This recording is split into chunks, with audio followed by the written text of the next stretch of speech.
Hello, everyone, and welcome to the Bharat Army podcast. Welcome back to Bharat Army HQ. As you can see from your screens, we've got a packed house today because we are talking about a very, very important match in our World Cup Rewind series, which is rolling down now. So 365 days ago, the 2019 Cricket World Cup. And we are discussing India at that World Cup. And today we are talking about India versus New Zealand, the semi-final. Good Lord Almighty, we are actually going to get into the nitty-gritty of this match and talk about the highs, the lows, the emotions with our group of cricket connoisseurs from around the world who are going to be talking about their memories of the match and everything that went down. So who have we got in our packed house at Bharat Army HQ today? We have joining us all the way from Ranchi, the president of the Isha Acton fan club. It is Rishi. How you doing, Rishi? All good, Ashish. How are you? Oh, I'm very good. I'm very good, thanks. We also have joining us the president of the Ravi Shastri fan club. It's Rav. How you doing, Rav? Yeah, I'm good. It's good to be here. Lovely. We also have a man who is only slightly more sober than Liverpool were against Manchester City earlier in the week. It's Akshay Lumba. How you doing, Akshay? How you doing? Very good, thanks. Very good. We also have a man who is still vouching for Rahul Dravid to be opening the test batting in our all-time international test 11. It's Abhishek. How's it going, Abhishek? All good, Ashish. How you doing, mate? Good, mate. Good, good, good. And, ladies and gentlemen, stop the presses. We have, on this episode, making his podcast debut, the founder of the Bharat Army. It's Rax. How you doing, Rax? Good morning, Ashish. How you doing, mate? Oh, I'm very good. I'm very good. Rax, you once told me that you'd never be able to appear on a cricket podcast, on one of our podcasts, because you just get too over emotional. So you picked a nice, easy topic to make your debut on, haven't you? Yeah, I have. Yeah, look, I'm hoping the other guys can, steal the limelight on this podcast, and I rein myself in because, I'm still feeling the pain from 12 months ago. Feeling the pain. Well, let's all feel the pain, shall we? Let's talk about India versus New Zealand, the World Cup semi-final of last year. And, let's give you all a little quick summary of what happened. New Zealand won the toss, elected to bat first. They then went on to make 239. And that, of course, was over the space of 2 days, this match. It was rained off towards the end of New Zealand's innings, and they came back to finish off their innings and for India to bat the second day. India, unfortunately, fell 18 runs short, only ended up making 221 runs all out. So let's get into the nitty-gritty of what happened. First of all, I'll tell you what, let's get started with Akshay. Why don't we get started with you? Tell us your memories of getting there on the day and, kind of how you felt leading up to the first ball. Yeah, well, I think whenever we turn up at the stadium and it's overcast in India playing, we do get nerves, especially with the quality bowling attack that New Zealand have. And to be honest, with the toss, I wasn't too fussed either way. It was probably a good toss to lose, actually. With overcast conditions, rain coming later, not sure how Duckworth-Lewis could play its part. So I was fine with losing the toss and bowling first. And it was a really, really good start. The seamers bowled really well at the start, hardly gave away any runs, and of course we got the early wicket of Guptill. So it was great energy right from the start, and we chipped away, getting another wicket afterwards, another couple of wickets until that big partnership came about, Williamson and Taylor. But generally the feeling on the day was one of positivity. We were happy to face New Zealand compared to Australia and England, and we had a great start. In conditions to suit our bowlers, and we thought, let's get them to probably early 200s, not too much over 200, and we're well in this game. Yeah, Rishi, Martin Guptill had actually a pretty poor tournament up until that point. So by the time that Jasprit Bumrah got him, and then obviously we chipped away with another few wickets here and there. I mean, things were actually looking pretty good for us at that point. I think, Ashish, to be honest, we were all expecting New Zealand to get bowled out before 200. The way Indian bowlers were bowling, I think, other than Chahal going for quite a few runs, everyone chipped in with wickets. All the bowlers were economical. So I think overall, was a good bowling performance. But then I think, New Zealand did get away with a few extra runs here and there. Yeah, Abhishek. I mean, like looking at some of the bowlers, who are our bowlers bowl on that day, you can't really fault them too much. I mean, Jahal, can you actually fault Jahal a bit? He didn't have a great day. He didn't have the best day, but I think it's hard to sort of pin it on one person. I think, like Akshay and Rishi said, we started off really well and we bowled really economically, sort of in the first power play and all the way up in the first 30 overs. Sort of we had them around 3.5 and over, and we were pretty comfortable. I think the only thing where we might have missed a trick is not playing Mohammad Shami. Now I can't remember if he had a niggle or anything like that, but I think he'd been one of our best bowlers in the tournament, got a hat-trick against Afghanistan, bowled really well against England when some of our other bowlers didn't. And so I think he was one player who we could have probably done with, in that middle over period, because I think Chahal obviously went for a few, and so did Hardik. So it was a period where we found it tough in the middle when Williamson and Taylor were sort of getting more comfortable, and we were restricted to only 5 bowlers because we went in with the extra batsmen. So we didn't have a 6th option to turn to. Hardik had to bowl 10. So I think that sort of maybe put us off the rails slightly, but in general, we restricted them okay. So I think the bowling performance was not bad. We were all sort of pleased. Yeah, Rav, we were talking about on the last podcast, you kind of saying that New Zealand deserved to be on the final on merit and the way that Kane Williamson had led them through. I mean, just looking at Kane Williamson, by the time he actually got to the crease at this match, he was averaging 96 at this World Cup and had already scored 2 centuries. He ended up scoring 67 from 95 balls, which actually, when you look at it, was him just assessing the pitch and exactly what they needed. Yeah, absolutely. Kane was a class act throughout the whole tournament, man of the tournament. I think if I look back on it now, 240 is actually not a bad total to defend when obviously we moved to the second day and, starting at 11 a.m. with a fresh new ball. Obviously, that's not what a lot of people expected at the beginning of the day. Also, I think if you split our first 10 overs and New Zealand's first 10 overs, the only difference is that we restricted rate when they took wickets. And Shami, as Abs correctly points out, didn't play that game. And Shami in the last 3 years has got the best strike rate of any bowler in the first 10 overs in world cricket, in one-day cricket. So, I think it was a mistake not to play him. I don't think you can blame Chahal too much. Obviously, his last over went for 18 and we lost by about that margin. But there wasn't too many options on the day. So, I actually felt, now looking back, and I kind of tortured myself into watching ball by ball yesterday. 240 with that bowling to come at 11 o'clock in the morning is slightly more difficult than I think maybe we thought at the time. And if it had been just over 200 and chasing at say 2-3 in the afternoon, I think it would have been completely different. Yeah, Rax, 239 the end score from New Zealand. But do you really feel that India could have done anything differently to curb that? Can we actually point any fingers at our bowlers? I think if you look at sort of how both teams had read the pitch and read the conditions, I think, like Rav said, most of the pundits looked at this wicket, looked at the previous games on that wicket as well, and looked at a score above 300. I think that's what people are looking at, right, as a score. And then you look at the sides that were picked as well, and actually picking that second spinner as opposed to picking Shami. I think to start off with, I think we've misread the conditions, misread the pitch, and I think even the commentators did. I remember watching it back, the semi-final again, and Mandraker halfway through the innings, and Steve Waugh halfway through the innings was going, not sure what New Zealand are doing here. They're going to have to really up the ante, and they were looking at a score of 230, 240, being well below par. But looking at the way New Zealand timed that innings, if you look at sort of the breakdown of their runs, I think they had a very clear game plan. I think they knew very, very early on what a good score will look like, and I think they worked towards that. And obviously, in the end, it paid dividend for them. So I think one of the main factors, and I think from my perspective, I think there are a number of factors why we didn't win, not just one. But I think one of the main factors is perhaps New Zealand read the pitch, read the conditions better than India did. Yeah, I think that's kind of consensus now, really, isn't it? That New Zealand, worked the conditions a lot better to their advantage, and Kane Williamson and Ross Taylor, obviously, that we mentioned, kind of worked it more to their advantage.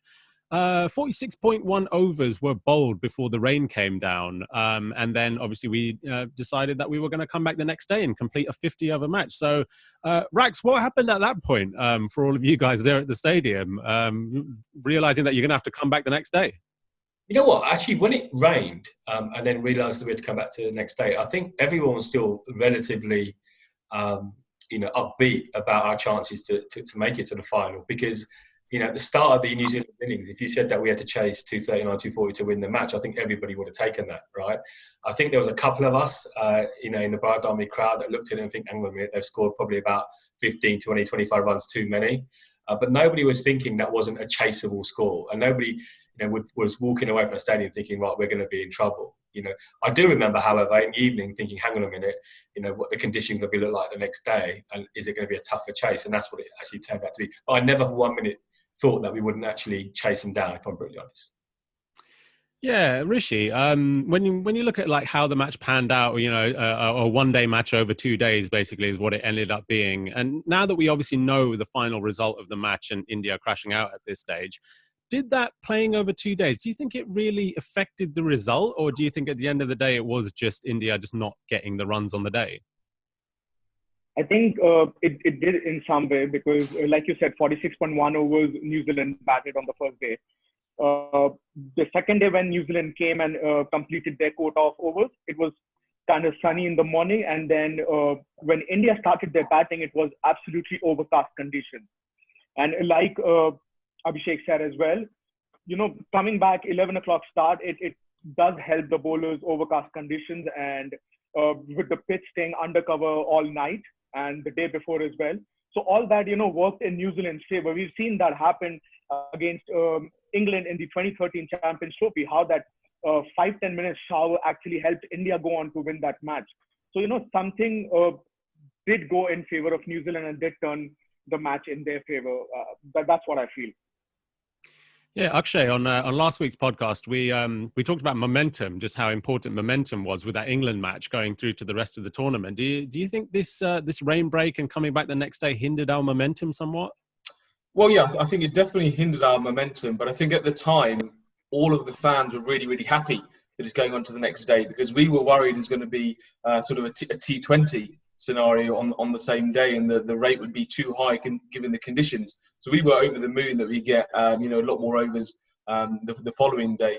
And I remember it was just manic at the time. Everyone trying to book hotels in Manchester, calling their bosses at work and saying, I'm not coming into the office tomorrow. I'm going to watch day 2 of the semi-final. But it certainly did ruin momentum. And cricket, as you say, is a game of momentum. The bowlers woke up fresh. The batsmen probably had a whole night of nerves thinking about the challenge ahead of them. So it isn't easy coming back the next day, and it's real pressure. Usually if it's on the same day, you sort of something that you're used to. But India were given a very unusual task to wake up fresh at 9 a.m. in the morning, having an 11 a.m. bat out in overcast conditions, and yeah, it was really, really tough, and it turned out too big a task in the end. But one thing I would want to say just on the New Zealand innings is people often say we probably gave them too many. I actually don't think we did. I think there were two things which could have made it a lot worse for India. First of all, if you remember the Jadeja direct hit to get out Ross Taylor. Yep. At that point, I think there were only a few overs left, and his eye was in, obviously. So if he was still in for the last sort of 5 overs, it would have been absolutely carnage. And it was an absolutely amazing run out. And that wicket obviously forced the tailenders to come in, and New Zealand only got 1 boundary in the last 6. So I think it would have been a lot worse if it wasn't for that Jadeja run out. So 240 in that scenario with 5-6 overs left, I would have taken that 100%.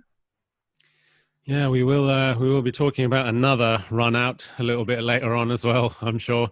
Abhishek, coming back the next day, did it feel like there were less people at the ground, or like what was the vibe? Yeah, I think the vibe on the second day was certainly a lot more tense, I remember, than the first day. Sort of the end of the first day, like sort of Rax touched on, I think a lot of the fans were feeling quite positive. I myself, I think, was probably too overconfident, because I remember chatting to Rax and Akshay, after the first day finished, once we know it was going into the second day, like, no problem, 240, we've got this. And, I wonder if that sort of crept into any of the players' mentality on the second day. Because if the fans are all feeling it, then, you know, who knows, maybe the players are feeling it as well. But I think on the morning, you know, when you get to crunch time, there was certainly, you know, the Bharat Army were all sitting together, and, you know, there was certainly an air of tenseness sort of floating in the ground. But again, one of excitement as well, because I thought, you know, Rax made good points about how in hindsight, maybe was 20 runs too many that we gave them. But the feeling at the time was very much 240, we can chase this, we've got the batting to do it. And we were happy going into the second day, as Akshay said, because it was, you know, we had full 50 overs, hopefully better weather conditions, as opposed to having to do it in 20 overs the night before when it was overcast and raining, when we'd have a stupid run rate to chase. So positive, confident we were feeling in the morning, but at the same time, obviously it's semi-final, so, you know, that air of nerves was sort of simmering underneath for everyone, I think. So yeah, Rav, when we came back the second day, New Zealand, obviously they finished off their innings and managed to make this the score of 239, meaning that we needed 240 to win. Were you feeling confident at that point as well? Yeah, I think we were all feeling pretty confident, because if you look at the way that we batted throughout the tournament, really only the Afghanistan game, and I think that was on a used wicket, we really struggled batting wise. Everything else we managed to really set the tone. And actually, if you look at Old Trafford against Pakistan, we never really had an issue on quite a similar kind of wicket, but that played a bit truer than I think the wicket that we got. But overall, yeah, I think we were pretty confident, but then obviously bang and it all changed. Well, yeah, bang, bang, bang. Let's get on to those three big bangs, shall we? When India came out to bat, it was almost immediately. I mean, I wasn't fortunate enough to be at the game. I actually remember being at work and, you know, getting the quick info alerts on your phone and then just having the buzz go off, it seemed like every 2 seconds.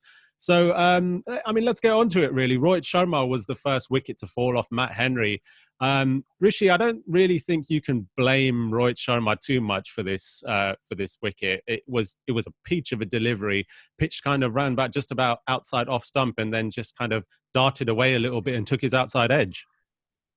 To be honest, I missed out India's first 3 wickets. I missed out watching New Zealand remaining overs. I forgot my wallet at the hotel and I had to rush back to the hotel to get the wallet. So by the time I'm actually entering the stadium, getting my security check done, and I hear India's 2 down. By the time I enter the stadium, we are 3 down. And I'm like, wow, is this a bad dream or it's actually happening? So, you know, looking at the way in the match highlights, the way Rohit Sharma got out, I think, you know, it's you can't really blame him for playing that shot or, you know, the way he got out. It's just that overcast conditions and a good ball, and it wasn't his day, and he just couldn't help us get through the line. Yeah, Rax, obviously Rohit Sharma up until that point was, you know, our best batsman, had been absolutely prolific throughout the whole tournament. So him falling first before anything else happened, and so quickly as well, you guys must have been devastated down there. Yeah, not only us, obviously, but I guess the dressing room as well, right? You know, what you're looking for in these sort of big semi-final matches, these big crunch matches, is your big players to stand up and make some sort of contribution, you know, and, you know, chasing sort of 239, 240, you know, we're not looking for Rohit to score a big ton, but even if he had hung around there, you know, for 20, 30 runs, that would have made a big difference. And so that would have worried the dressing room, I think. And I think that's also a factor that plays a big part in us not chasing down that score. When you lose a couple of early wickets, you know, that does shake the dressing room, particularly a dressing room when you think about a middle order that didn't really get tested throughout the tournament, you know. And I think that's another key factor for me, that you know, aside from losing wickets really quickly, we had an untested middle order, you know, probably beside the England game, I'd say, that really didn't get the chance to show what they could deliver. Yes, indeed. Yeah, Akshay, what was going on with you guys when this first wicket fell with Rohit Sharma? Well, we were so used to watching Rohit Sharma score centuries that World Cup. It was a weird feeling not seeing him at the crease. But you know, he's only human, and it's a great ball. And we're still confident. We got KL Rahul, we got Virat Kohli at the crease now. What could go wrong? And then Virat Kohli, he's sort of a batsman that always wants to impose himself on the bowlers early on. This time it didn't work out. 7 or 8 times out of 10 it does work out, and that's when panic started to hit. Our 2 best batsmen gone within a matter of less than 5 runs. So yeah, it was shock. Around the stadium, it was silence. You see it on TV, and the commentators say, "Oh my God, there's silence around the stadium." There, we were there, and we could hear a pin drop. It was pin drop silence. Yeah, Rav, I wanna talk a little bit about Virat Kohli here, actually, because we've heard so much criticism about some of the other players in the middle order that come a little bit lower down the order, but I don't know. When I look at this innings from Virat Kohli, even though it only lasted 6 balls, he just didn't look at the races from the minute he got to the crease. I mean, the first ball he edged and it fell short. Then when Trent Boult came on to bowl, he was chasing after a wide one, and then eventually that delivery that came back in, swung back in, got him on the pads. Does he need to take more responsibility for this run chase pattering out than is like actually happening with the fans? Yeah, I think probably. I think if you look at cricket's a very unique sport in that when you lose resources at the top, it's not like football where you can regain initiative later on. Our model is so geared towards the top 3 that when you lose those 3 in a middling total, it provides that element of panic. Personally, I think Kohli, he like the Champions Trophy final against Pakistan. He was fidgety from the moment he got in. But that final he was dropped and then he was out. Here he just had a problem lining up the ball, and really, if you look at the last few years, he's had this issue with left armers now in crunch games. I don't think he has a left armour issue the way that, say, Kevin Peterson does. But the problem is that because he moves across a lot to not nick off on the offside, he just tends to potentially miss the ball in a way that he usually doesn't. You look at like Steve Smith, never misses a flick off the pads. Kohli's usually the same. But in these games, sadly, our luck is that he seems to be missing them every time. Yeah, Abhishek, I think that, that Champions Trophy final against Mohamed Amir, who effectively got him out twice in 2 balls, really, when he was just looking like he was just trying way, way too much. And it looked like the same thing kind of happened with Trent Boult here because his head was just so far outside the line of this ball. Yeah, I mean, it didn't look the best way to get out in terms of, him falling over slightly. And I think you can say, well, he got a really good ball, to be fair to him. But with Kohli, I think, again, we just didn't get the rub of the green. Like, yeah, you say he looked a little bit fidgety when he came out to the crease, but, it was still umpire's call, and had the umpire given it not out and Kohli reviewed it, it would have been not out. And I think he just was looking to probably feel bat on ball as he's come into the crease after losing an early wicket. And, it's just not gone our way. And that was sort of the beginning of the worst nightmare, which was being, we all feared, what happens if we're, 10 for 2, 20 for 3, and it ended up being even worse than that. It ended up being 5 for 3. So, that was just the beginning of where it all went wrong, really. Yeah, and then you're talking about nightmares there. I think the next wicket pretty much was a nightmare for KL Rahul. It was a delivery which was kind of shortish outside of off stump. KL Rahul, I think he was trying to get his bat out of the way, or it looked like he was basically trying to move the bat out of the way. And it takes his outside edge and goes straight to the keeper, and he's out. Rishi, on the commentary, Sanjay Manjrekar was quite scathing of KL Rahul and said that at some point he needs to repay the faith that the selectors have shown in him, and this was his opportunity to knuckle down and actually show us what he's capable of, and he failed at the task. I think in some way, given the situation that we were in, and with the players coming in after, Kohli and Rohit Sharma and KL Rahul got out, it was Pant and then Pandey and then Dinesh Karthik, who don't have much of, this crunch game experience. I think KL Rahul, should have been a bit more careful, played out a few balls, left out the outside of delivery, been a bit careful given the situation that we were in. Chasing, under 5 and over wasn't much of a task in a 50-over cricket. But then, like you said, in 2 minds, whether to leave the ball or whether to play it, ended up making it and then got out. Yes, indeed. Yeah, Rax. Dinesh Karthik comes into the team in this match. And, again, like as Rishi said, is a player who, has never played a World Cup semi-final crunch game before. Did you feel like this was the right time for him to come back into the match? I I think if you look at his performance in this particular match, right, he scored 6 runs off 25 balls. Now, you could argue that given the situation that the team found themselves in, losing those quick wickets, that's what was required from a player, whether that was Dinesh Karthik or anyone else, right, to stabilise their innings, you know, to build a foundation, a little bit like New Zealand did, and have a go towards the end, right? I guess the challenge is that he scored 6 runs or 25 runs and then got out, right? And that's the biggest issue, right? So I had no issue with Dinesh Karthik coming in that slot, coming in that position. But then he has to, with his experience, and you know, I know we had a lot of debate before the World Cup that what Dinesh Karthik brings this squad is, given a situation when we lost some early runs, you know, with his experience, he can stabilise things. That's what we expected from him. That's what we needed from him. And again, you know, we were not looking for a 50 necessarily. Even a 25, 30 at that moment in time would have made a big difference, you know. So for me, you know, pressure does, you know, affects people in different ways, right? And I actually thought he played pretty well up until that point. You know, I thought he actually did stabilise the innings and he was doing a very good job, but he got out, right? And unfortunately, you know, that hit us quite hard. And that's what we needed him to do, just hang around for a bit longer. Yeah, Abhishek, we're talking about the fall of Dinesh Karthik's wicket. You know, we talk about pressure and stuff, but one person that the pressure didn't get to in that moment was Jimmy Neesham with that amazing left-handed catch that was just inches off the ground. I suppose those are the kind of moments that really turned this match for New Zealand.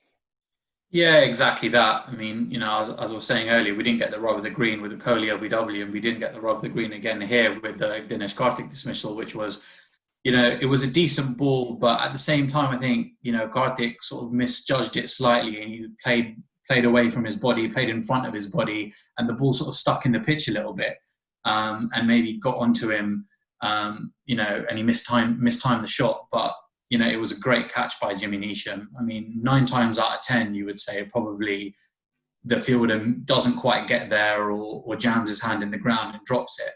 But, you know, they're a great fielding unit, and and they fielded really well actually in that whole innings. You know, as we know, there was run out later on and stuff like that. Williamson held another good catch of Hardik, I think it was. But you know, we know what to expect in New Zealand. That's what they bring. You know, that's what they bring to the table. But yeah, again, it was just sort of unlucky. And then you know, finding ourselves 26 for 4, we're proper up against it at that point. And at that point, it's, I think, sort of simmered through all of us sitting there in the crowd that, okay, well, now it's really uphill task and looks impossible from here, basically. And then what followed after that was a good fighting effort, but obviously it wasn't enough to get us over the line.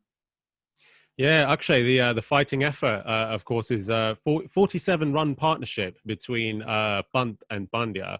How were you guys feeling when those two started to get a little bit of momentum? Well, the talented batsmen, you know, while you've got any Indian recognised batsman in the crease, you've always got hope. And to be fair, Bunt came in, he hit a couple of beautiful cover drives for 4, and they're both batting really well, and strike rates that are fairly low in comparison to what they're used to. You know, they're usually 100 plus. These guys are batting at 50, 60, which was right for the scenario. They needed to build a partnership. There was only 2 recognised batsmen coming afterwards. They needed just to grind, which they did, up until their inexperience came out and cost them, you know, that pressure, that release shot. It was very clear that both of them wanted to target Santner, the spinner, just like, you know, Yuzi for our side got targeted. And it was probably the right thing to do. If I was in their shoes, I would also target the spinner. He was probably the weakest link out of that bowling attack, but it didn't work out. You know, you can hit a 4 on the ground. They chose to try and do it in the air, and it cost them. And it was at the wrong time for me. They needed to keep going and take the game as deep as possible, just like Dhoni did. But we needed those 2. And if we would have got to sort of the last 10 with Jadeja and Dhoni still there, it would have been a different game.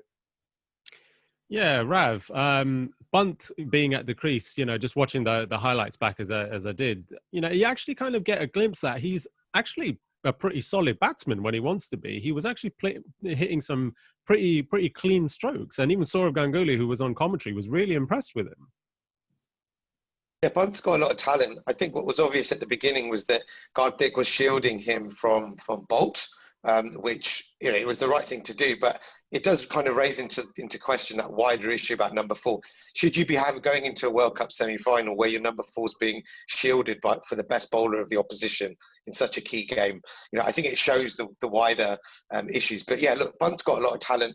I just think, had we given him a job to do at number 6 in this game, it may have suited his natural game more than coming in at number 4 for such a key game with bowlers.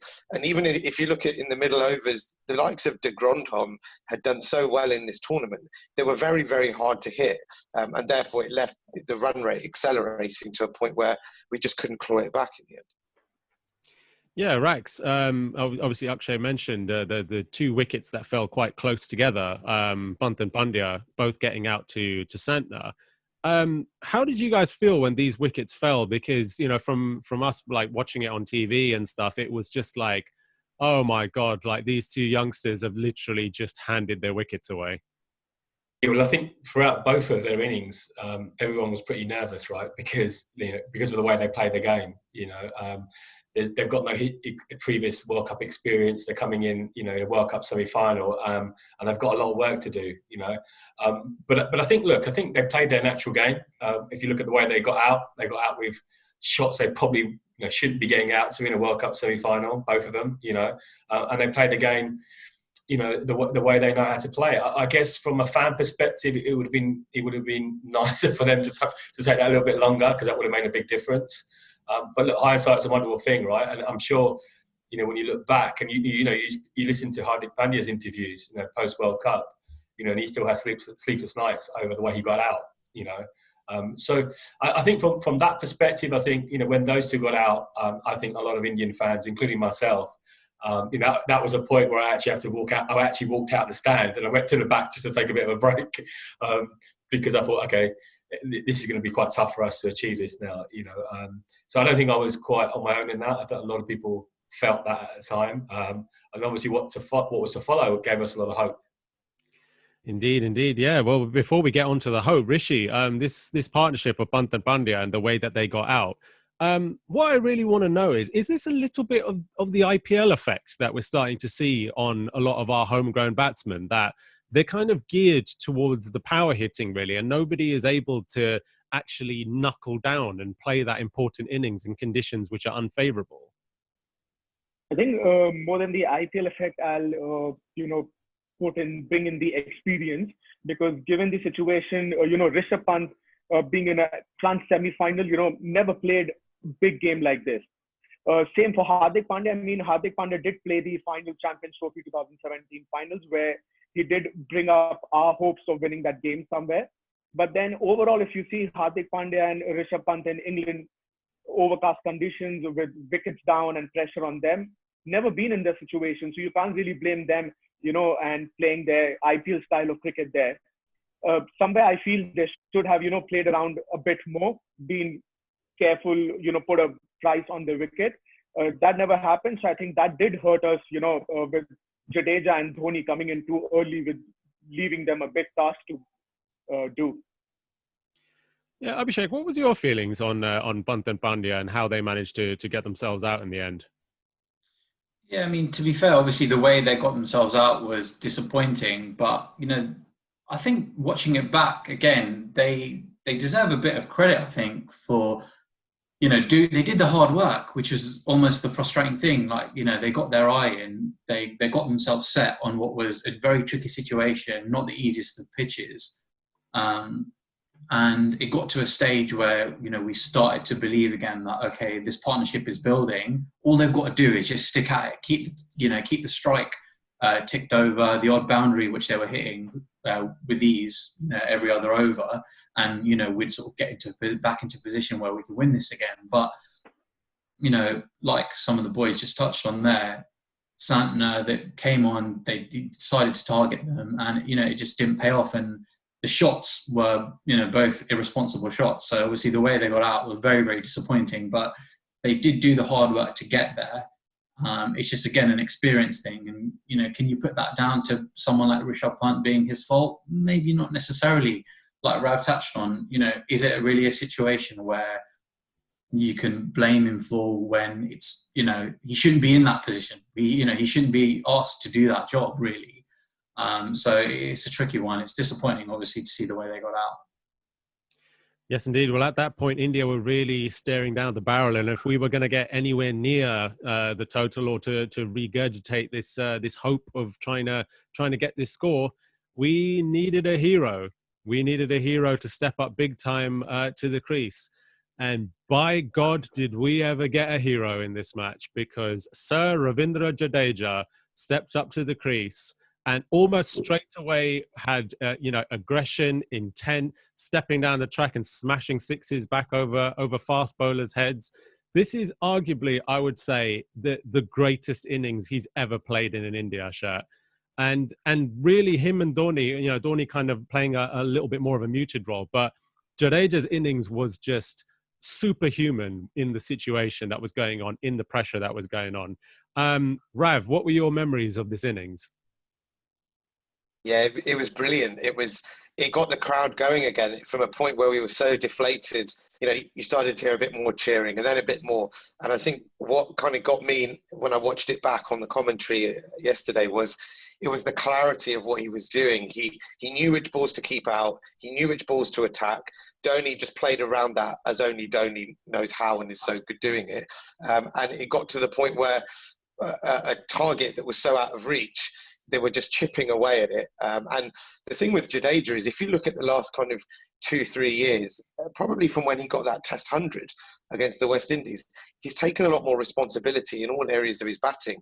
And I think when he became the lead spinner ahead of Ashwin, they started saying to him, we need runs from you.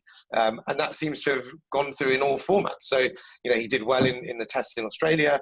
He got runs at the Oval. And then he also transformed that into the World Cup. So he seems to be a cricketer that he was criticised a lot, and there was the Mandrake bits and pieces stuff, which he went back on in this game because he played so well. So I think Jadeja, he's a very mentally tough cricketer, and he will always give it to the opposition, and that's exactly what he did. And he took us so close, and it was the best innings I've ever seen from him in an India shirt. Yeah, Rax, what was your memories of this innings from Jadeja? You know what? I think for those of people that followed Jadeja's career, most people know that he's got that in him, in his game. That he's got the ability to fight out and help India win a game or take us close, and that's exactly what he did. I think what I liked about his innings is that he played his game, if that makes sense. He didn't play the match situation. He didn't play the conditions. He played his game. And maybe if some others had done the same, perhaps, we could have got a bit closer. I think the whole fact that we lost a couple of wickets early, lost our big players early, that would have steeped, a load of pressure on some of our players. But Jadeja came in, he played fearless cricket, under really tough conditions, and it allowed Dhoni to play a bit of a subdued innings, to play around Jadeja. And ultimately, that's what got us as closest to what we did, right? That we had two players, playing, as a pair. And I think there's a lot to learn from this as well. I think, because we did get close, at sort of 4 wickets down. I think a lot of people were questioning whether we'd get even this far, So I think he gave us great hope, right? And in the end, he made, a semi-final, which could have literally ended as a damp squid, a very exciting match, Yeah, Rishi, at that point, obviously, of Dhoni and Jadeja both in that partnership, it was basically New Zealand versus the Chennai Super Kings. So you must have been loving it. Absolutely. But, at back of my mind, I knew that we only had Jadeja and Dhoni to, get us to the line. A wicket here and there means that our dream of winning the 2019 World Cup was over, which eventually happened. And, I personally think that the situation that we were in at the New Zealand game, Dhoni should have come in instead of Hardik Pandya. And with that happening, I think that would have helped Pant, calm down a bit, with Dhoni being on the other end, helping him out and calming him down. So personally, I think till the time Dhoni and Jadeja were there, our hopes were there. The moment Jadeja got out, I think it was game over for us. Yes, indeed. Yeah, big turning point that was to come. But Akshay, what was your memories of that Jadeja innings being there? I remember vividly sitting next to Rishi, and he was crying his eyes out as we got closer and closer and closer. But it was unbelievable, you know. Even though it wasn't packed out in the second day, it was one of the best atmospheres I've ever been a part of, because it just went from absolutely being crushed when we had the few early wickets to suddenly a resurgence of hope. And it was amazing viewing, and everyone, you could just feel it around you. Everyone started to believe. And you know, I honestly thought we were going to go on to win this game, and it'd be written in the stars for us. And you know, credit to Jadeja. He's been an unsung hero for many years, but he's now one of the more experienced players, and he stepped up when he needed to. And it was an unbelievable knock. As Rak said, he played fearlessly. He took the bowlers on, and it almost reaped the rewards. Yeah, Abhishek, the only match I actually managed to get a ticket to go and watch to this World Cup was the India-New Zealand warm-up match, which I think we were on the train there together going to that match.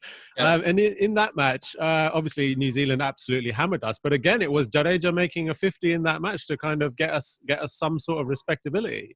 How he's kind of turned his career around since that 2017 Champions Trophy final, where it kind of looked like these were the last days of Jadeja and Ashwin. Yeah, I mean, he was the man of the match for us in this particular game. You know, he had an amazing day right from, you know, the beginning of the day when New Zealand were finishing off their innings, where he held a magnificent catch and, you know, got a brilliant run out as well, all the way through to obviously his innings where he played absolutely brilliantly. And I agree with you. I think it's the best I've seen him play for India. I think his experience over the last few years, this is where it's come to the fore. And he's been able to use that experience to know exactly, like Rav said, when to go, when to attack the bad ball, or even not so bad ball, and when to, you know, defend and rotate the strike, which was something that Rishabh Pant and Hardik Pandya at that stage were not as capable of doing, as we saw in, you know, how they eventually gave their wickets away. But, you know, Jadeja played fantastically well, ably supported by Dhoni. But I think it was just, we had a little bit too much to do. The ask was probably a bit too big, and we all, you know, had that hope, as, you know, Akshay was describing. And that half an hour, 45 minutes, you know, I can remember it now, the feeling I had inside me. You know, it felt absolutely like fantastic to be able to think, you know, we're back in this. Everyone was completely buzzing again. But we all knew that obviously one wicket to fall, and that's potentially the end of it. And by the time Jadeja went, I think we needed around 50 or 30 or something like that, or potentially a little bit less. And I think it was just the run rate was, you know, it was too much of an ask when he got out, and we only had the bowlers to come in. So it was a valiant effort, but I just think the position that he came in, it was just a little bit too much for him to do. Yes, indeed. Yeah, Ravindra Jadeja got to a 50, started waving the Rajput Talwar in the air. You know, the crowd's all getting up to it. Rohit Sharma from the pavilion points to him on the pitch, points to his bicep, saying, "You're the one who's got the strength to get us over the crease." You know, it was one of those moments where you just kind of think, "Oh my God, they might actually be able to turn it around." And I think towards the 45th, 46th innings for India, you actually started to feel the tide turning a little bit. And even the New Zealand players, I think, you could see their body language slowly starting to change, to think, oh my God, I think these guys might actually pull off the great escape here, because even they looked like they didn't quite know what to do. But at that point, Ian Smith on commentary noticed something within that innings of those two, within the partnership. And that's that Dhoni kept taking singles and giving the strike to Jadeja. And he posed the question on commentary, which then led almost a few balls later to Jadeja getting out. He posed the question, is Dhoni giving Jadeja too much to do here? Is he not contributing enough to this partnership? Akshay, obviously hindsight now, we're all viewing this innings. Jadeja was, 70 odd from his deliveries. He was the only one who had a strike rate of over 100. Dhoni 50 from 72 balls he ended up making in the end. But at that point, when we're really getting towards the crunch time of the innings, was he giving Jadeja too much to do on his own? Well, yeah, I think so. I think before the last sort of couple of overs before Jadeja got out, Dhoni had played it perfectly. He couldn't take a risk. It was Jadeja was the guy to go out and take all of the risk. Dhoni had to stay there right till the end. But there came a point where it got to about 14 or 15 and over where you needed both of them to go. Dhoni's done his job. He's taken it deep. You know, there's 3 or 4 overs left. But now you've both got to go if we're going to get this target. Jadeja's a great batsman, but he's not superhuman. And he went, and eventually he was going to get caught out. But you needed it from both ends. And I think that's the only mistake Dhoni made, was flicking that switch too late. He needed to do it maybe an over or 2 earlier. So yeah, pressure got to Jadeja in the end with 15 and over in those conditions. One mistake, one mistimed shot, and it's all over. And that seemed to be what happened.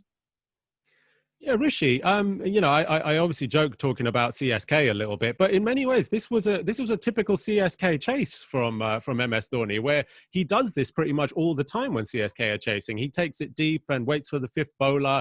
You know, in the IPL, it's usually somebody like Mohammad Siraj or whoever is coming on the other end. But obviously, there's no Mohammad Siraj in the New Zealand team. There's obviously Jimmy Neesham and a few other people who he targeted. But did Dhoni actually leave Jadeja with a little bit too much to do?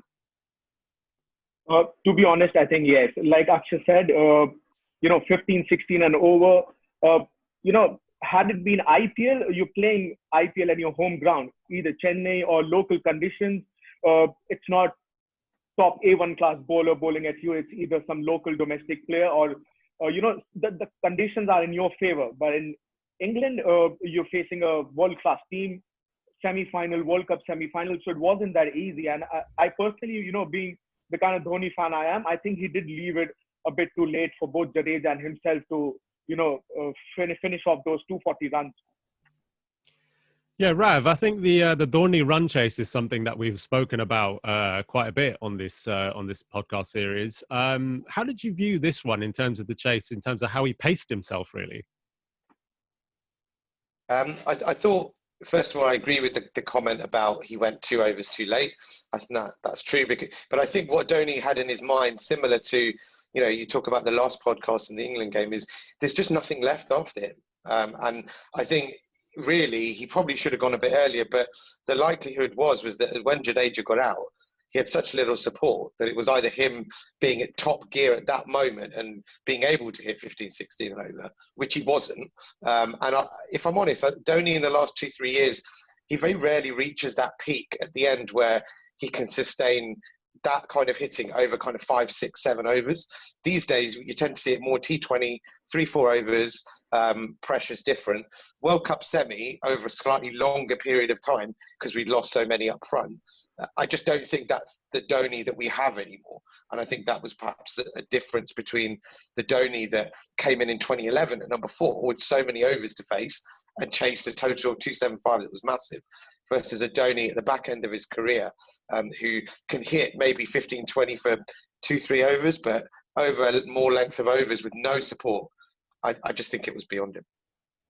And Ashish, to add to my point, I think, the situation that India was in, New Zealand knew that India have lost most of their major top order batsmen, Jadeja and Dhoni there. So they knew that, 1 wicket here and there means that game is literally, in their favor. And with Jadeja getting out, they knew the kind of a game plan Dhoni plays, taking it towards the end. So they knew that one good ball or one, wrong shot might finish it for India. So that's what happened. I mean, Dhoni's game plan has always been the same, taking it towards the end, which never worked against New Zealand.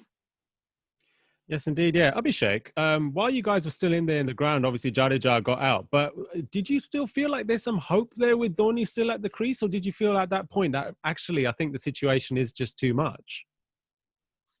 Me personally, at that point, once Jadeja got out, I thought, it's probably a bit too much to do.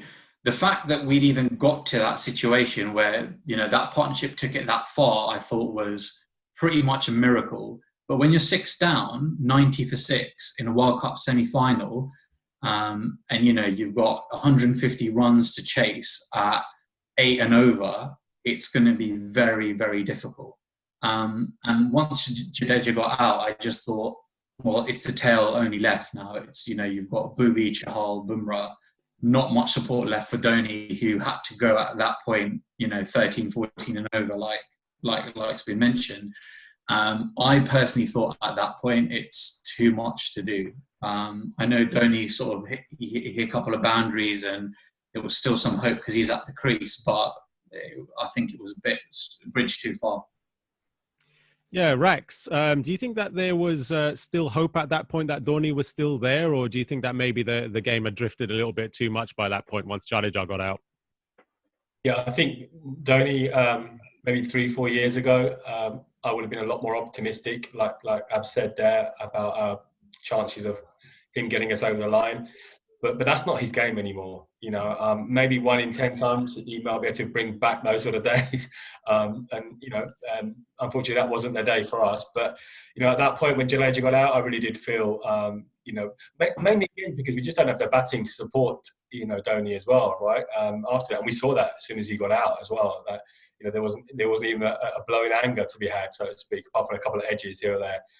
So yeah, I felt that the game was pretty much done at that point. But tremendously proud of the fact that we got that far in the first place. Too true. And while MS Dhoni is at the crease, you never know what he might be able to pull out. He may not be the MS Dhoni of old, but he is still MS Dhoni, and he has the capabilities of creating some magic. And towards the end of our innings, he faces Jimmy Neesham, smashes 1-6 into the stands. And then comes a moment which is a little bit akin for any Star Wars fans who might be out there, of Han Solo handing the lightsaber over to Kylo Ren and Kylo Ren buzzing the lightsaber off and stabbing his father in the heart. Martin Guptill, a man who had an atrocious tournament up till that point, with arguably one of the greatest runouts you will ever see in World Cup cricket. And that really was the final arrow to the heart, I feel, to this Indian innings. Rishi, tell us your memories of that moment, that Martin Guptill with that thunderous right arm hitting of the stumps, and MS Dhoni being that far away from the crease. Actually, to be honest, I think the moment that ball hit the stumps, I somewhere knew that Dhoni is out. He was shot. And for me, traveling to England for the 2019 World Cup, watching every single India game, having a ticket for the final, it was a dream to watch MS, live that World Cup at the Lord's balcony, which never happened. To be honest, I was in a shock for about a week or so. Didn't want to believe that we had lost that game. I still, every time I watch that India-New Zealand semi-final highlights, I somewhere believe that, some magic will happen and we'll eventually end up winning that semi-final. But to be honest, I thought the same. I thought the same when I was watching the highlights. I thought, oh my God, we might win this. And to be honest, it's like your biggest dream getting shattered right in front of your eyes. So one thing that I've always wanted to see couldn't happen. So I think probably the worst cricketing days, not because we lost, because I couldn't see my icon taking us through to the line and, to the finish line. Yeah, and speaking about that icon, let's stick with you for the moment, Rishi, seeing as you're such a huge MS Dhoni fan. Obviously, when he walked off, you probably weren't able to see it while you were in the stands, but obviously on the highlights later on, is arguably the most amount of emotion we've seen from him walking off a cricket pitch. You could visibly see in his face just how absolutely gutted he was at that moment. Being from Ranchi, I know that long before the 2019 World Cup started, MS had started his preparations when it comes to fitness and, match readiness, that he was very much determined to play the 2019 World Cup. And he wanted to do well. He wanted India to win the 2019 World Cup. And, I think, like Akshay said, in tears, I think throughout the match, I was in tears, hoping that, a shot here and there would help us get closer to the game. And like I said, I was in shock for about a week that we just couldn't win that game. It should have been an easy game for us. Yeah, Akshay, tell us about your memories of that run-out moment and how it all panned out. Yeah, well, I know Rax and Abs sort of when Jadeja got out, they said they sort of lost a bit of hope. It's too much for Dhoni. I was the opposite. When Jadeja got out, I think there was two or three overs left. 15 runs and over required. And at that point, I think, lots of batsmen in the world, you'd back them to get 15 overs. You know, a few edges here and there. Even Dhoni late in his career, I thought, you know, we've still got this. Dhoni hogs the strike. Dhoni will bring home the win. So while he was there, I still had full belief that we'd win the match. And obviously that moment of the direct hit, you were sort of praying when it went up on the screen that it came not out. But it was a moment of brilliance from Guptill. Arguably still one of the fastest men in cricket. MS Dhoni couldn't come back for the second. But, you know, New Zealand deserved it in the end. They played outstanding throughout the whole match. And it was moments like that, the Jimmy Neesham catch, the Guptill run out, which in the end made them deserved finalists and almost deserved winners as well. Yeah, indeed. Abhishek, tell us your memories about that moment and how, I guess, MS Dhoni being at a crease, even if we feel like he's not the MS Dhoni of old, but just him being there still causes a tremendous amount of fear in the opposition. Yeah, I mean, it's never over until it's over. And like Akshay said, I think some people may well have still had hope with Dhoni still being there, even though, you know, it was a very, very big ask at that point. But, you know, at the moment where he was run out, you know, I was completely gutted because, you know, I'd built it up in my head over such a long period of time. You know, like Rishi just said, you know, having tickets to the final as well, I was ready, you know, to go there with my family, my mum and dad, and for it to be one of the biggest, best days of my life. And I built up in my head that, you know, this is what it's going to be. And, you know, what a great day it's going to be. And when it comes crashing home, that realization is not going to come to fruition, you know, it's gutting, to be honest. And I was pretty upset for a while. And I don't think I'd been that upset by a cricket result in forever, basically. So, yeah, it was tough to take that one. Yes, indeed. Yeah, I think many of us on this podcast are still not over it, to be fair. Rav, tell us your moments of that run out and what was going through your head when that happened. Really, really sad. I think we all probably knew that this World Cup would be Dhoni's last appearance for India, and I think when he got out, there was that realization that, oh my God, this is the last time potentially that we'll see Dhoni as well. And I think that's, for me, what made, because I then started to think of the old Dhoni and kind of what he'd done for us as well. So I think that was really, really sad. Guptill, superb.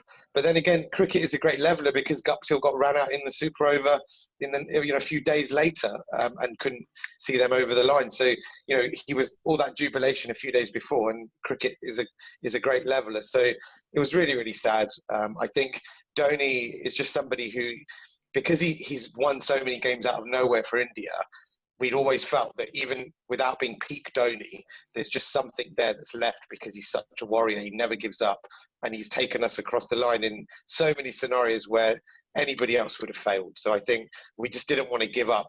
But when he was gone, that was it, and it was really, really sad because I just personally felt we'd all witnessed the end of MS Dhoni. Blessed to have seen him on a cricket field in his last game. Yeah, Rax, that moment of the MS Dhoni run out, you know, obviously shattered so many of our hearts. But the one moment it really reminded me of, when you think about, you know, this is going to be the last moment that he's on a cricket pitch or in a World Cup scenario. Really, what it reminded me of, for those who are old enough to remember it, was Zinedine Zidane in the 2006 World Cup final, getting the red card, and then him, obviously, the last contribution that he made to World Cups for his country was to be walking off the field in tears. And it just seems like such a gutting way for MS Dhoni to end his 50-over World Cup cricket. Yeah, like Rishi said earlier on, I think, you know, MS Dhoni had sort of planned, you know, this moment, you know, of the World Cup in England, and probably, you know, even himself, like a lot of us done, visualised, you know, India winning the World Cup, you know, at Lord's. And so I think that sort of a moment when he got run out, you could actually, you know, very few of us have seen MS, you know, show any kind of emotion like that, you know, on the cricket field. So actually to see him sort of, what that actually meant for him, you know, it was heartbreaking for fans all over the world. And I actually don't think for just Indian fans, I think just general cricket fans around the world, you know, a lot of them would have felt that, you know, what it actually meant for him to sort of not be able to take India over the line like he has so many times in the past. But yeah, look, I'm not sure if you could compare it to Zinedine Zidane because he kind of left the field for different reasons. Right? Yeah, very, very different context there, of course. Yeah, yeah. But certainly, yeah, it was. It would have been would have been very tough, a few weeks for him as well personally, because I guess the debate there now is what does he do with his career, which obviously is still uncertain at the moment. Yes, and if you want to know our thoughts on that, please go to episode 1 of the Bharat Army podcast, where we'll be talking about whether he'll make it into the 2006, the next upcoming 2020 World Cup in Australia, which Lord knows if that will happen or not. And you can listen to Rishi and Akshay having it out on that one too.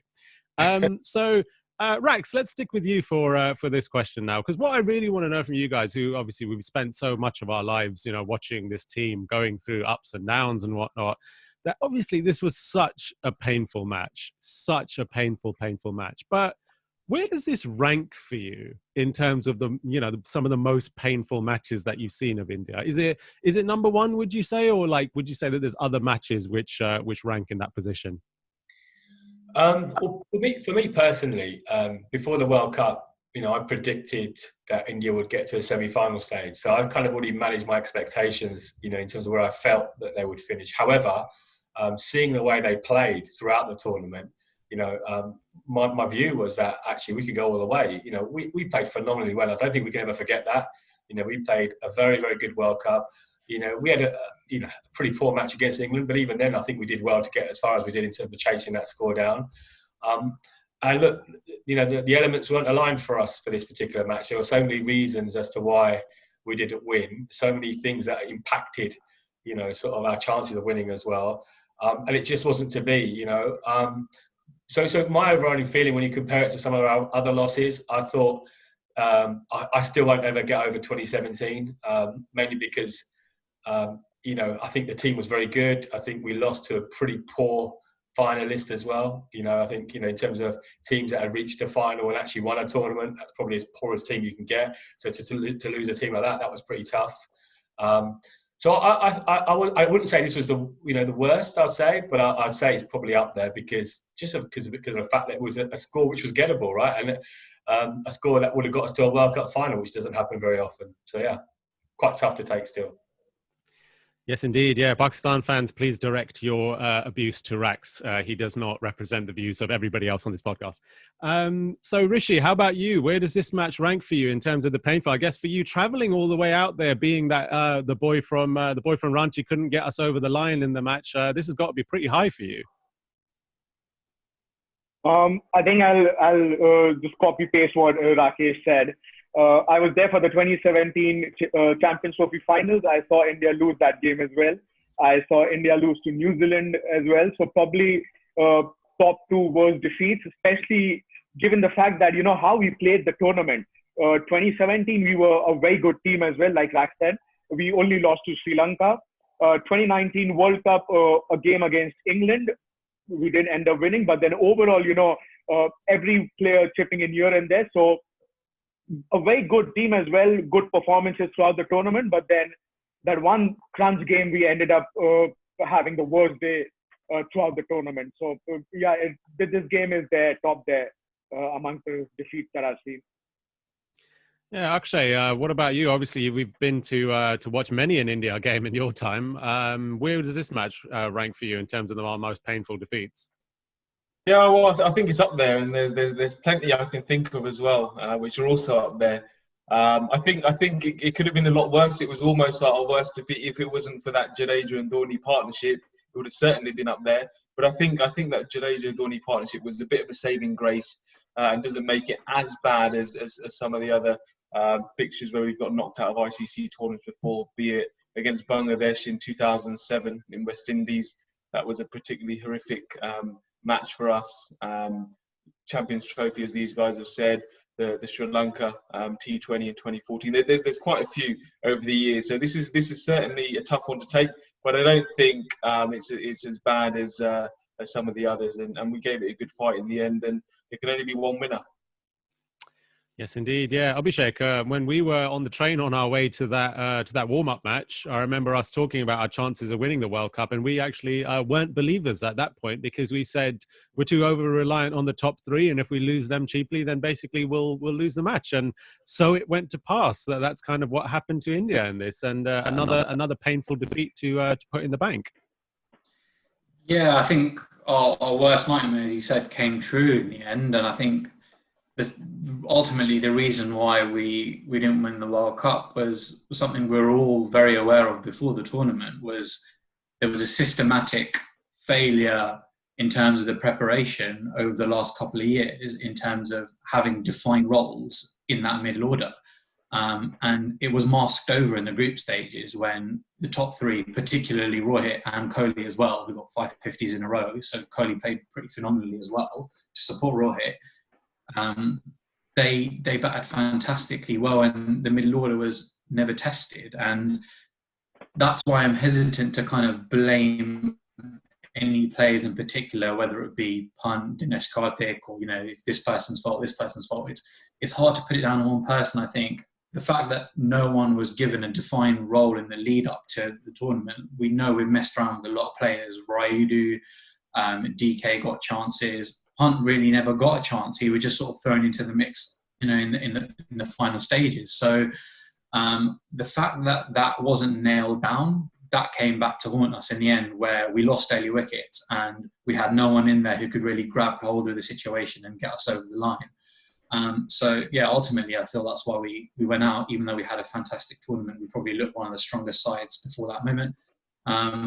Worst defeat, I don't think it was the worst ever defeat.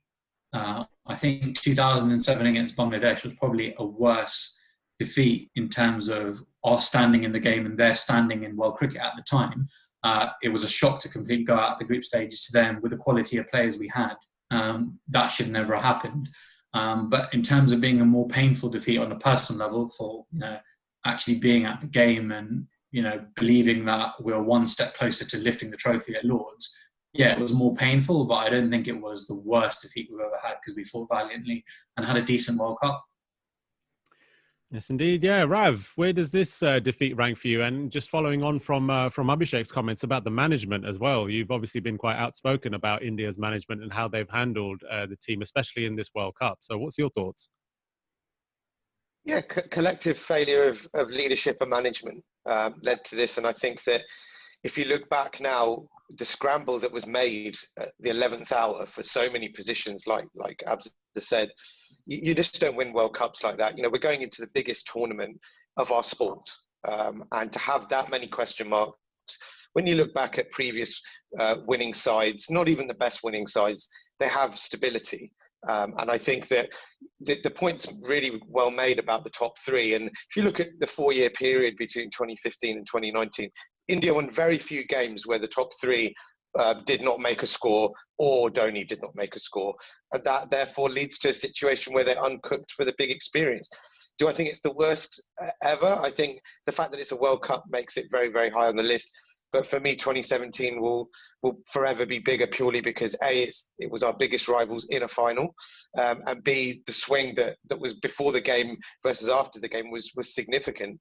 The Pakistan fans were all saying that India would have to play a really terrible game to lose that, and we got absolutely walloped. So really, for us to go into the games being that confident and lose by 180 just shows how bad it really was. But New Zealand, they deserve so much credit. No one really spoke about them throughout the tournament, and they went in, they did their business, they got to the final, they got screwed over. That's just my view, but that's life, and they deserve a lot of credit for getting to that final. Yeah, indeed, and I think that there were some parallels for them in particular in the final with this match too, because with this match they came up against Ravi Jadeja, who nearly took them over the line. In the final, it was more or less the exact same pattern, and they just came up against Ben Stokes, who managed to get England. Well, let's just say he managed to get them on the line rather than over it. So anyway, I think when we kind of talk about our most painful victories, I think for me personally, just because of the age I was at the time, 2003 World Cup final is still the one that I kind of look back at the most pain, I think, even though we clearly lost to the better team, but childhood memories and whatnot. So let's go around to you guys all and give us kind of your assessment of India at this tournament and stuff. So what I really want to know from you is whether you think that India overachieved, underachieved, or whether semi-finals was about par for them, basically. Rav, let's stick with you. What do you think? Overachieved, underachieved, or about right? Initially, I thought underachieved. I think as more time has passed, I think it's laid bare that the issues that we had that were not fixed, and therefore I think the scale of underachievement reduces. So I don't think we hit expectation, because I still think we should have made a final, but I think it's more excusable given that there were so many moving parts before that were not fixed. So to expect us to win the tournament, now looking back on it, is quite a tall order when you look at other teams where they had fixed their issues and we hadn't. Indeed, yeah. Rax, what do you think? Do you think that India underachieved, overachieved, or were about par? Look, I think Rav made the point a couple of times before, right, that you can't go into such a major tournament with so much uncertainty in such a pivotal position in a World Cup, right? And that was one of the main reasons I felt that semi-final was probably, a par sort of performance for India. And I think that ultimately, in the scenario we found ourselves in that semi-final World Cup, a stable number 4 who'd been, well grounded in that position, had that experience, he might have done the job that we required a number 4 to do, right? So for me personally, I think we probably, delivered a par performance. However, having lived through that tournament, having had that team take us through that journey in that tournament, it changed my expectations, like I said, through that tournament. I actually thought we could win it just because of the way we played. But then ultimately we got found out in the one position that we didn't sort out, that needed to be sorted out. So yeah, I think ultimately we deserved what we got. Yeah, Rishi, I think Virat Kohli in his post-match interview kind of said that apart from 45 minutes of bad cricket, they were basically completely happy with their performance in this tournament. What do you think in terms of finishing as semi-finalists? Do you think they should have gone one further, or was that about right? To be honest, throughout the tournament, it was just a few players in the top order performing. Virat Kohli got 5 consecutive 50s. Rohit Sharma made a record for number of centuries in a single World Cup. KL Rahul scored a 50 here and there. MS Dhoni a few runs. But then if you see the number of players that were drafted into the, playing 15 because of the injuries and players getting out, we never had a fixed, batting lineup. And to be honest, I somewhere believe, with the kind of players that we have with the IPL and international experience, we should have, gone a step ahead and made it to the final. Yeah, Akshay, what do you think? Being there on the day, did you think that we actually deserved to be in that final, or did you think that was kind of about par for us? I think being there on the day, if you look at just the fixture against New Zealand, we didn't deserve to be in the final. No, New Zealand definitely did. But in the grand scheme of the whole tournament, I think we underachieved. We were joint favourites with England to go on and win the tournament. We should have been in the final, and the fact that we didn't, we did underachieve. We had a brilliant lead up to that semi-final, and I think we were on par throughout the whole tournament up until that match. But that's the beauty of the game. You can't predict what's going to happen on any given day, and fair play to New Zealand. But I do think not getting to a final is underachieving. Indeed, yeah. Abhishek, what about you? What do you think about India's finish in the semi-final of this World Cup? Yeah, I think the semi-final is probably bare minimum expectations from what we all would have had in our minds before the tournament. And ultimately, I think the way we played throughout the tournament shows that, we were deserved finalists. And should we have won it, we would have been deserved winners. But ultimately, we couldn't do what the eventual champions England did, which was, in the crunch situation, we couldn't deliver. We had to win one game, and we couldn't do it. Whereas, England were in a position in the group stages whereby they'd lost a couple of games and they had to win 4 in a row to win the tournament. They had to beat us, they had to beat New Zealand in the group stages. Any one of those losses would have mean they're out. They had to win in a semi-final against Australia, and then they would have to win again in the final. So they were able to deliver 4 times when it really mattered. And, we essentially had to deliver on one occasion, and for reasons which, we've all discussed, over the last hour or so, we just couldn't do it. So, ultimately fair play to the winners in the end. But, it's just very disappointing. Yeah, Rav, I've tried to keep the word choking out of this podcast. Really, we did obviously a podcast a few episodes back talking about India having not won an ICC tournament since 2013. But Do we choke? Is this becoming a thing now with this team that we've got a bit of a choking problem? It depends how you define choking. I see choking as when you've got victory in your hands and then you throw it away. And if you look at South Africa 99, 2003, that's why they were given that title as chokers. I think if India I think 2017, I would probably call that a bit of a choke on the day, because it was so much in our favour. We might have lost it heavily, but I felt going into the day we were strong favourites. I don't think we're chokers, but I think that we're not delivering on the expectation. If we're getting to finals and we need 30 off 10 overs and we don't do it, that's choking. But we're just not delivering on the core expectation. And I think, as the guys have said, there's so many things that, in moving parts at the moment in our side, that where other teams have that stability, that we have no right to win World Cups and to win tournaments. We're the same as any other side. And, as we've said before, England, they desperately wanted to win this. It was their home World Cup and they put everything into it at the expense of their test game. And India need to look now at 2023, what additions need to be made. We've got Iyer, who's great. Hopefully he gets a long run.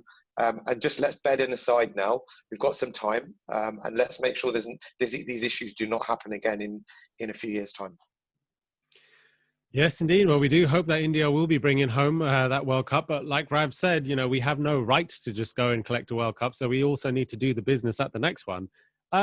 Rax, let's give the final word to you. Obviously being the founder of the Bharat Army and having been to so many matches, tell us just your overall memories of this World Cup and following India at this World Cup and some of the highlights for you. Yeah, I mean, look, the build-up was over 18 months, and obviously with the fact that's when Bharat Army started in 99, and it was 20 years after that we had another World Cup in England. And obviously for the fact that we had a pretty good side as well, and some hope that we may be able to see, Kohli lift the World Cup at Lords. We were very, very hopeful.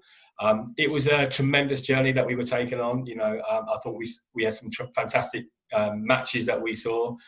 We beat Pakistan again, so that's something we can always say that we have, right? Yeah. But I thought just the whole experience of the tournament, the fact that we worked very closely with the ICC and be able to create such a fantastic experience for all the fans that travelled with us, it was just a great 6 weeks or so. Myself and Akshay were absolutely shattered at the end of it. I have to say, travelling we did up and down the country and everybody that helped us along the way. It was just one massive, long, 6-week experience that I think is very difficult to replicate. So outside of the result, I think it's something that, will live with a lot of our Bharat Army members, and fans that joined us, for a very, very long time. And obviously we've got a bit of a footprint now for the next World Cup in India, right? That we need to try and follow and replicate. So very much looking forward to that tournament as well. Yes, indeed. And for that one, maybe Rishi won't have to travel as far to get to all the games at that World Cup. Yes, indeed. And that draws to an end this podcast, and also drew to an end India's World Cup campaign in 2019 at the semi-final stage. And for any of you younger fans who are thinking that India underachieved at this World Cup, you didn't live through the 90s, yeah? You didn't live through what we had to live through. So appreciate this team for what they can do. That's all the time that we have on this podcast. Thank you very much for joining all of us. Hit us up at the Bharat Army on all of our social media, and like, share, subscribe on Spotify and YouTube, and get us up those rankings.